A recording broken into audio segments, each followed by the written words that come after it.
Assalamualaikum warahmatullahi wabarakatuh. Perkenalkan, nama saya Nuraini. Di sini saya akan membahas tentang proses subnetting.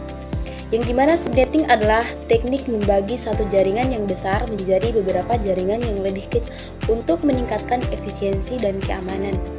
Hal ini dilakukan dengan mengatur ulang alamat IP dalam subnet-subnet yang terpisah, memungkinkan pengelola jaringan yang lebih terorganisir.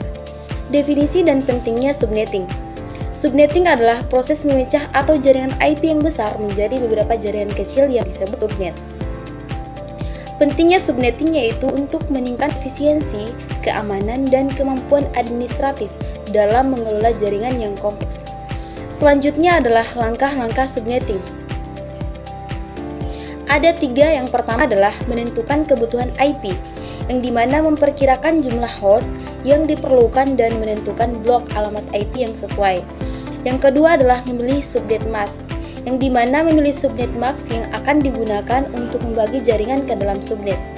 Yang ketiga adalah menghitung subnet, yang dimana menghitung jumlah subnet, alamat jaringan, dan tentang alamat host yang tersedia. Selanjutnya adalah perhitungan subnet mask, yang dimana pertama memahami subnet mask. Subnet mask adalah menentukan bagian jaringan dan bagian host dari alamat IP. Lalu menghitung subnet mask, yaitu dengan mengubah bit subnetting, kita bisa menghasilkan subnet mask yang sesuai. Selanjutnya contoh perhitungan, misalnya dengan mengubah 2 bit subnetting pada subnet mask. Selanjutnya bagian subnet, menentukan jumlah subnet berdasarkan kebutuhan host, kita dapat menghitung jumlah yang diperlukan. Lalu membuat tabel subnet. Tabel subnet membantu mengorganisir informasi subnet dan alamat IP yang tersedia. Selanjutnya mengalokasikan rentang IP, yang dimana setiap subnet akan memiliki rentang alamat IP yang berbeda untuk host. Mengatur router akan meneruskan lalu lintas antar subnet dan memastikan konektivitas. Keunggulan menggunakan subnetting. Yang pertama adalah peningkatan kinerja subnetting, mengurangi jumlah broadcast yang tidak perlu, meningkatkan kinerja jaringan.